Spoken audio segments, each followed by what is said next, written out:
Добрага ранку! З Новым годом, сябры! Няхай гэты год будзе для ўсіх вас шчаслівым, вясёлым, цікавым і незабыўным. Моцнага вам здароўя, толькі прыемных сюрпрызаў і добрых адзнак у школе. Няхай усе жаданні, якія вы загадалі пад Новым год, абавязкова здзейсняцца. А мы, ваши старыя сябры з добраранка, паспрыяем таму, каб кожны ваш дзень у Новым годзе заўсёды пачынаўся пазітыўна. І для гэтага ў нас ёсць усё. Цікавая інфармацыя, вясёлыя мультфільмы і нечаканае падарожжа. Нечаканае падарожжа? Кася, ты не памылілася? Не памылілася, Потап. Сюрпрыз. Мы запрашаем цябе і нашых тэлегледачоў у лясны гушчар, дзе жывуць казулі. Сябры, гэта жарт ці розыгрыш? Не-не-не, гэта сапраўднае віртуальнае падарожжа. Звычайна на Новы год прыгадваюць прыемныя падзеі, якія адбыліся ў мінулым годзе. І вось адна з такіх падзей – наша з Лесікам вясновая вандроўка ў лес. Мы з Касей запісалі відэо таго падарожжа і нечаканай сустрэчы з казулямі, якое прапануем вам зараз паглядзець. Цудоўна, давайте глядзець. Знешне казуля нагадвае невялікага зграбнага аленя з кароткім целам на тонкіх стройных ножках. Заўважылі, што заднія ножкі казулі значна даўжэйшыя за пярэднія. І гэта не памылка прыроды.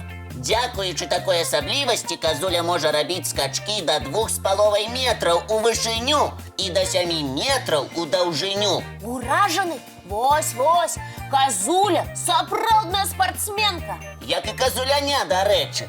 Малое, але якое жвавае. У адрозненне ад дарослых, у казулянят на спіне ёсць прыгожыя белыя плямкі. Навошта? Дзеля маскіроўкі. Сапраўды, светлыя плямы на спінцы падобныя да сонечных блікаў, якія прабіваюцца праз дрэва ў лесе. У выпадку небяспекі малыя стараюцца замерці ці легчы ў траву, каб зліцца з наваколлем. Акрамя таго, у казулянят, як і ў зайчанят, няма свайго паху, таму ўнюхаць малых немагчыма. Вось, як пра іх паклапацілася прырода. А што ж бацькі, спытаеце вы? На працягу 2-3 месяцаў пасля нараджэння казулянят корміць матуля. Так-так, вунь тая рыжая элегантная дама з вялікімі вушамі. Зараз яна здалёк назірае за малымі. Яны ўжо падраслі, таму могуць самастойна есці траву ці лісце. Ну, бацька, о, бацька, так гэта той зграбны ганарлівы спадар з рагамі. Зараз мы паспрабуем наблізіцца да яго бліжэй. Ат, заўважыў нас і даў драпака. Ну не любіць камеру гэты ганарлівец. Што хочаш з ім рабі? Дагнаць не дагоніш. Дарослая казуля імчыць з хуткасцю 60 км ў гадзіну, як машына. Дарэчы, казулі вельмі гаваркія жывёлы.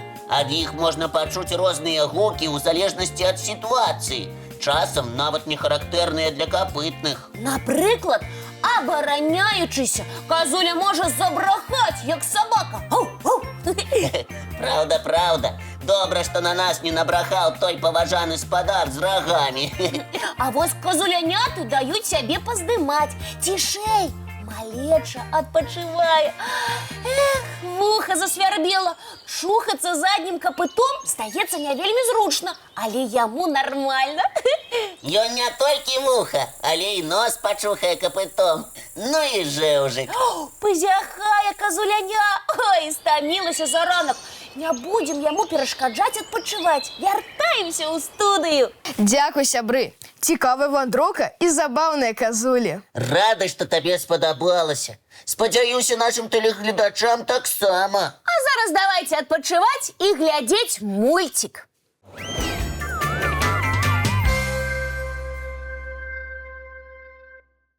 Ой, добра, што навагодняя гісторыя са шчаслівым канцом.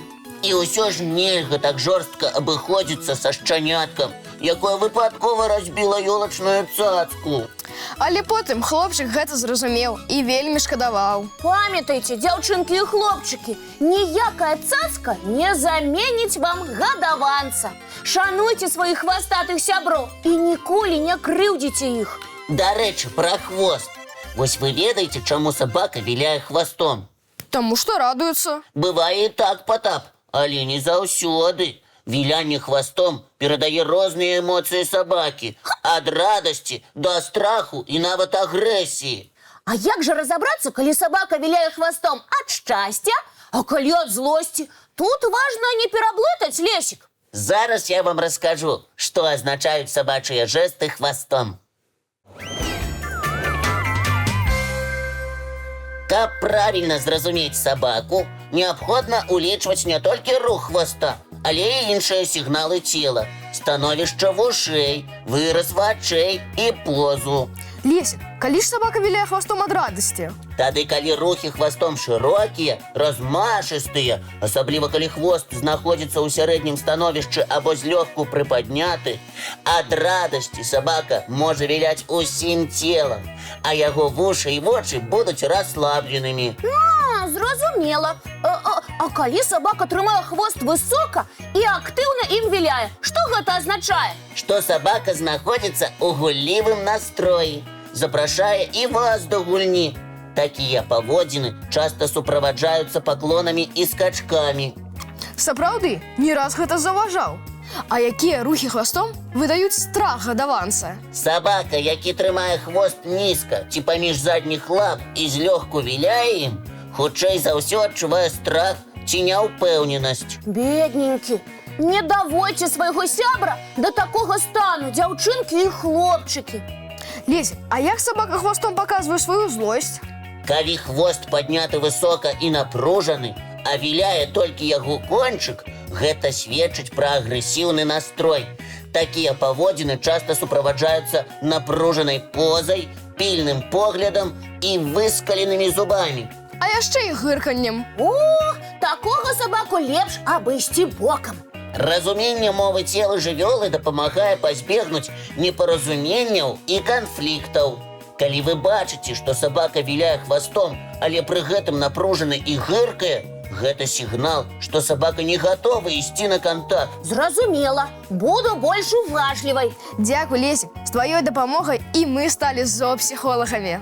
Па рухах хваста мы цяпер лёгка вызначым сабачы настрой. Спадзяюся. А зараз давайце глядзець мультфільм.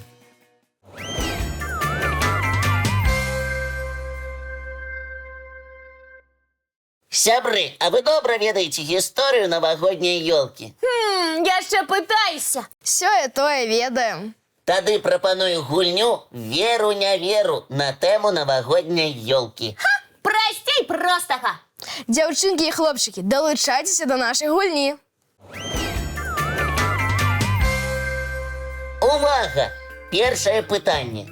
Ці верыце вы, што мода на штучныя навагоднія ёлкі ўзнікла дзякуючы гусям? Не разумею, Лесік, пры чым тут гусі?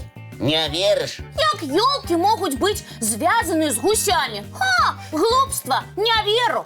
А ты, Потап? Магчыма, калі на свята стала шкада рубіць ёлкі, нехта змайстраваў навагодняе дрэва з гусінага пер'я? А фарбаванага ў зялёны колер. Правільна, Потап. Так было ў Германіі. Падчас масавай вырубкі лесу, калі дрэў стала мала, людзі пачалі ствараць ёлкі з пер'я гусей, якое фарбавалі ў зялёны колер. З часам штучныя ёлкі распаўсюдзіліся ў Еўропе і Амерыцы. Ніколі не ведала, што штучныя ёлкі калісьці рабілі з гусінага пер'я. Пазней ёлкі пачалі вырабляць са шчаціння, але першым матэрыялам было гусінае пер'е. Віншую, Потап! Дзякуй, Кася. А зараз другое пытанне. Ці верыце вы, што першым упрыгажэннем святочнай ёлкі былі звычайныя яблыкі? Яблыкі? Можа, шышкі? Яблыкі.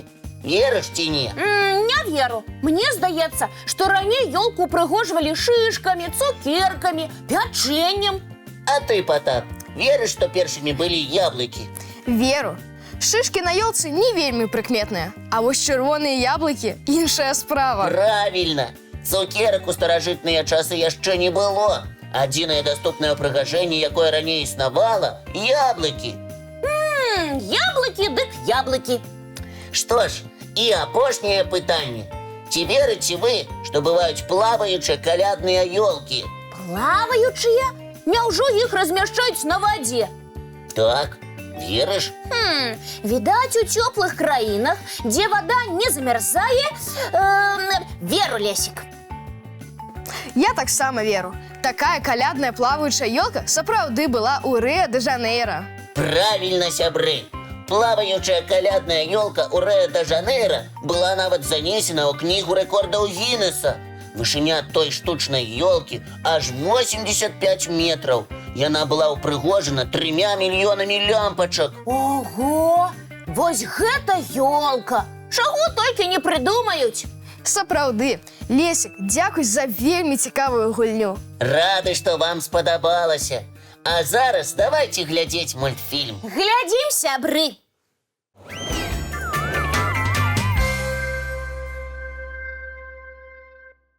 Што ж, сябры, прыйшоў час развітвацца. Цікавага і вясёлага вам дня, дзяўчынкі і хлопчыкі. З сюрпрызамі, цудамі і фантастычнымі прыгодамі. А мы сустрэнемся з вамі зранку У нашым добраранку!